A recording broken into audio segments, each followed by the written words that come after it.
Live from WTVO Rockford and your home team. Eyewitness News at 5 starts now. Potential closure for a local family after an elderly woman suddenly killed in her home. The amount of time the man convicted could spend in prison. People who get Social Security benefits will see a big increase in their checks. An economist weighs in on whether it will be enough to keep up with soaring inflation.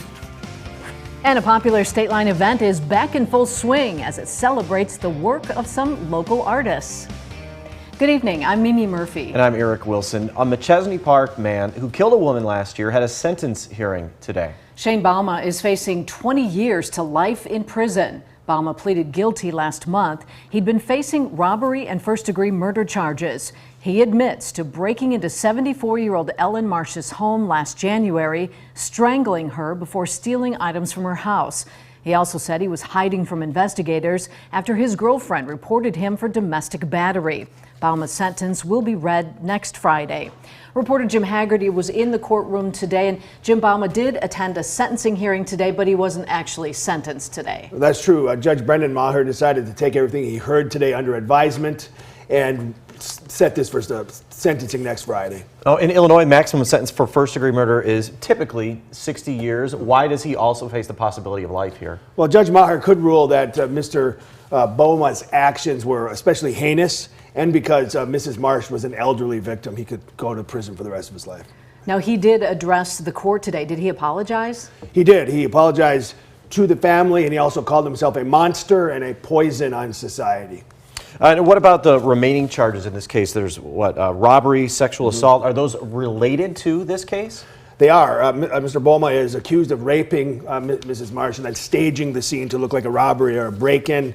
And yes, he could be brought back to court on those charges to stand trial, or he could plead guilty like he did in the first two charges of the indictment. All right, we know you'll continue to follow this for us. Thanks, Jim. Thank you, Jim. One dog is dead after a morning house fire in Rockford. Firefighters were called to Cushman Road, just west of Alpine, before 10. When crews arrived, they found smoke coming from that home. A small fire was burning in the living room. First responders got the flames under control within 10 minutes. No one was home at the time. No firefighters were hurt. They did find a dog dead inside the home. No word on a cause. Damage is estimated at about $25,000. Former Illinois House Speaker Michael Madigan is facing a new layer of legal trouble. The Democrat and a longtime friend are now charged with an alleged corruption scheme that involves AT&T Illinois. Prosecutors announced the indictment this morning. It claims back in 2017, Madigan and Michael McLean conspired with the company's then president to arrange for more than $22,000 to be paid to the Madigan ally. The company allegedly made those payments through a lobbying firm.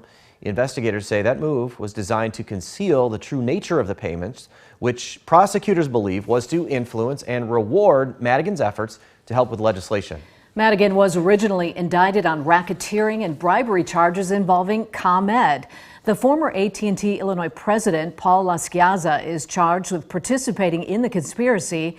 AT&T will also pay a $23 million fine to resolve the federal criminal investigation. Senior citizens across the nation are getting a raise. Thursday, the Social Security Administration announced 2023's cost of living adjustment, or COLA, will be 8.7%. That's the biggest increase in 40 years. Nikhil Delgado spoke with an economist from Northern Illinois University. Nikhil, what kind of impact does he think this will have? That's right, Eric and Mimi. I'm told that this adjustment is calculated so that seniors don't lose their purchasing power as inflation continues to increase. Well, I think it's one of the really good things that's coming out of Washington, D.C. and for a lot of seniors and elderly that they want to make sure that they're taken care of in their older age. That's what this is all about. Social Security Administration made an announcement of the 2023 cost of living adjustment, or COLA, will be an 8.7%. That is the highest in 40 years. The increase means Social Security recipients will get more money each month. It will help those who depend on Social Security as their main source of income. Senior on Social Security, Mark Schwindel, says he has been doing everything he can to save money. Will this be enough? Mark thinks that it will depend on each person. As to what the COLA thing does for individual seniors, I think it'll depend on how much they've put away and what their lifestyle is. I think you'll feel those societal changes in response to this inflation. NIU economist Tammy Batson says as inflation continues, we will see changes, and now is a good time to reassess your spending habits. Or will it be enough? Not if we have 8% more of inflation by next year. It won't feel. You'll have got just enough to keep chasing higher prices. Batson says the best way to combat against inflation is to not have your money sit in dollar form. Like government bonds, it will go up in the same rate as inflation. I know there's a lot of seniors that are concerned, and they're struggling just like the very young that are working towards minimum wage. It's both ends of the spectrum. The Labor Department reported that prices in the 12 months ending in September have risen to 8.2% thanks to inflation. Mimi? All right, thanks, Nicole. An assisted living facility gives back to a local high school. Prairie View Assisted Living in Winnebago wrote out the giant check worth $1,200. Staff presented it to the Winnebago High School Athletics Department. The money was raised during the Indians' recent homecoming football game. Prairie View pledged $150 per touchdown. Winnebago scored 8 touchdowns on the way to a win. Local artists showcase their work this weekend. Rockford's biannual art scene is back. It's happening in various locations across the Forest City.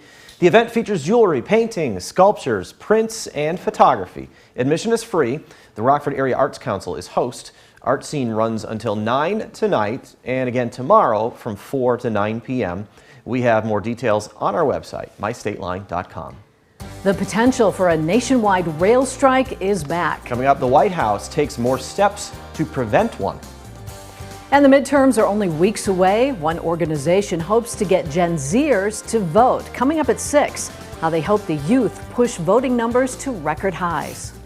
Our temperatures reached into the 50s in many spots this afternoon, but another cool down is coming tonight and into early next week. Find out how cool some of those afternoon highs are going to be coming up in just a few minutes.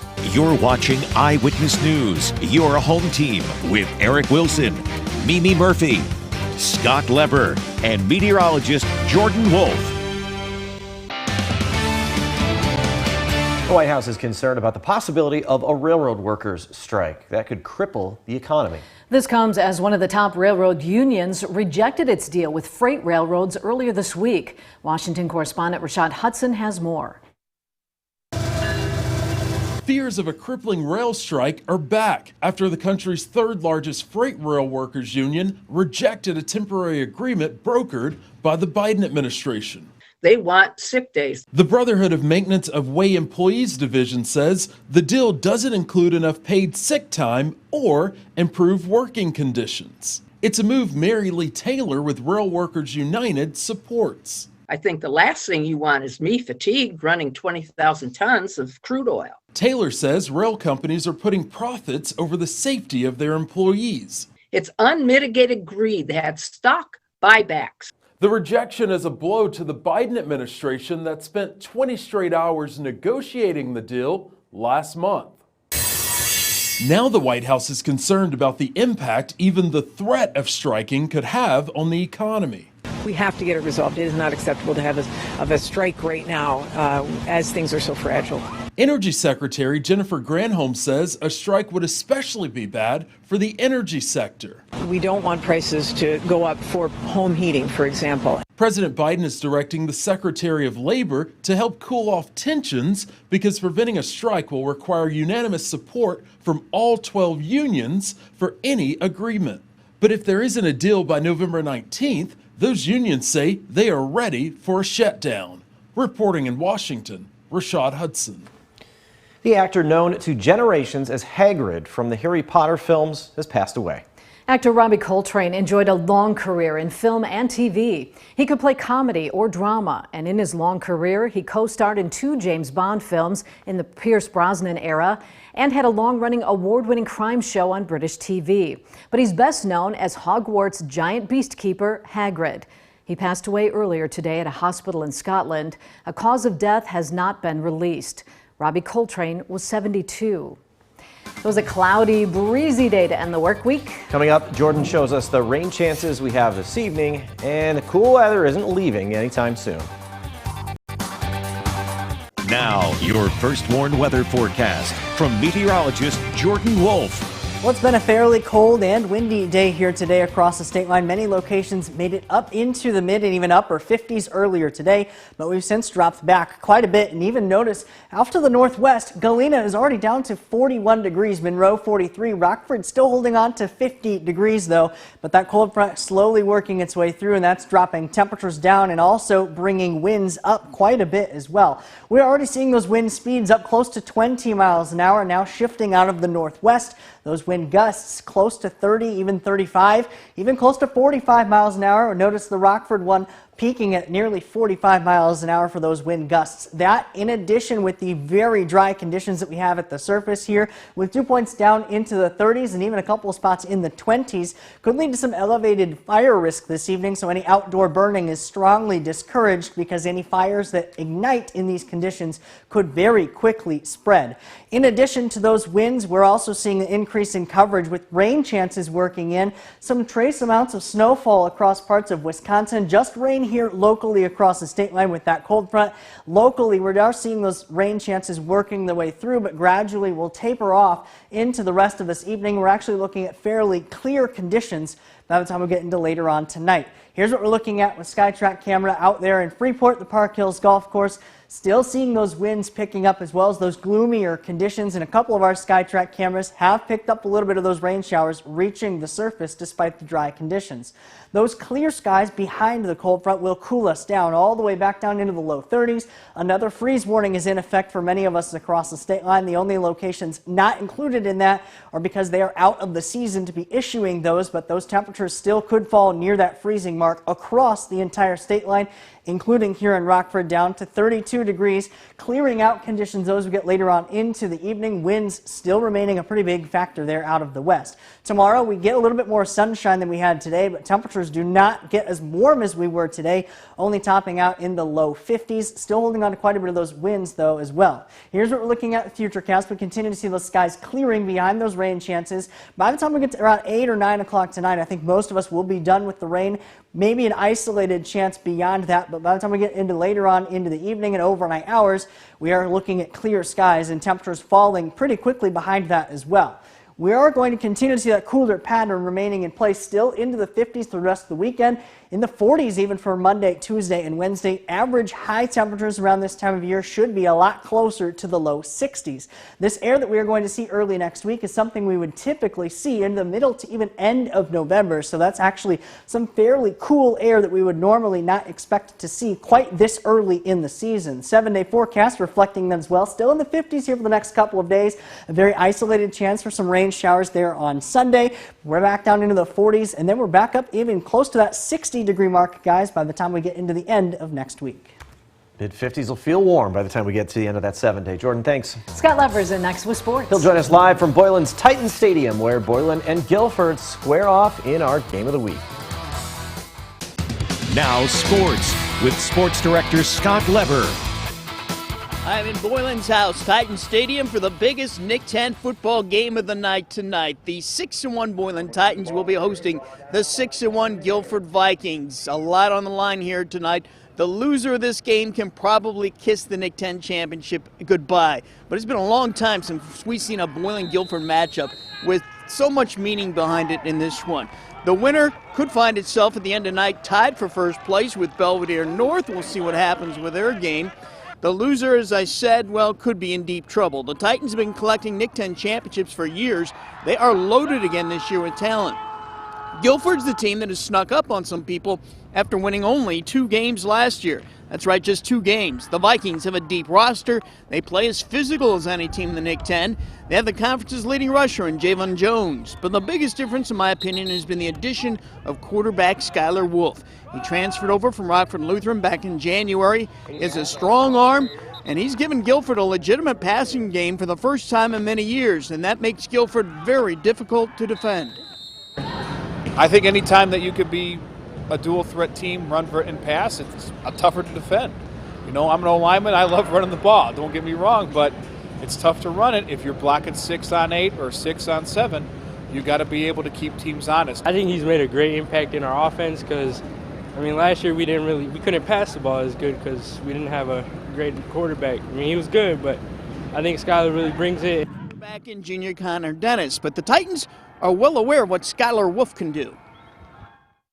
He's got great legs. You know, he seems to have those qualities that the NFL is looking for, right? That if he's not making a play with his arm, he's going to make a play with his legs and then make it with his arms or make it all the way down the field. He's found ways to extend plays, and what we worry about is whether or not we can keep him in the pocket and try and collapse that pocket. And the quarterback's really shifty, as you can tell. When he sees an open spot, he takes it, and he's been gaining yards on that. And they have a big offensive line too, a lot of size. They're very aggressive.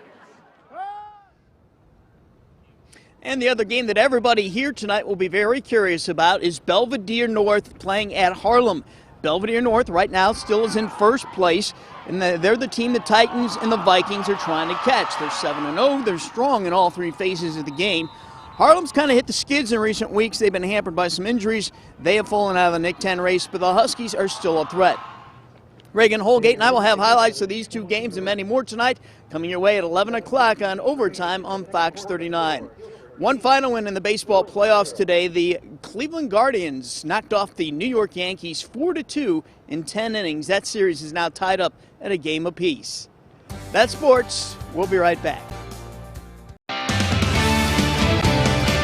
That blue you showed us on the radar a little bit ago is a little too close to us. A little too close for comfort. Yes. It can stay where it is for now. Right, You know, yeah. eventually it's probably got to get here, but It's going to eventually. not mid-October. Maybe not quite this week, but we are talking about some pretty cool temperatures this week, and even starting later on here tonight, temperatures dropping once again near freezing behind a cold front that's currently bringing some rain showers. They're shown on the First One interactive radar from Rockford Auto Glass and more, clearing by the rest of the evening tonight, down into the 50s through the rest of the weekend, even in the 40s with some lows into the mid-20s for the middle of the week, gradually warming though into next weekend. Thanks, Jordan. And thank you for spending some time with us. Stay safe.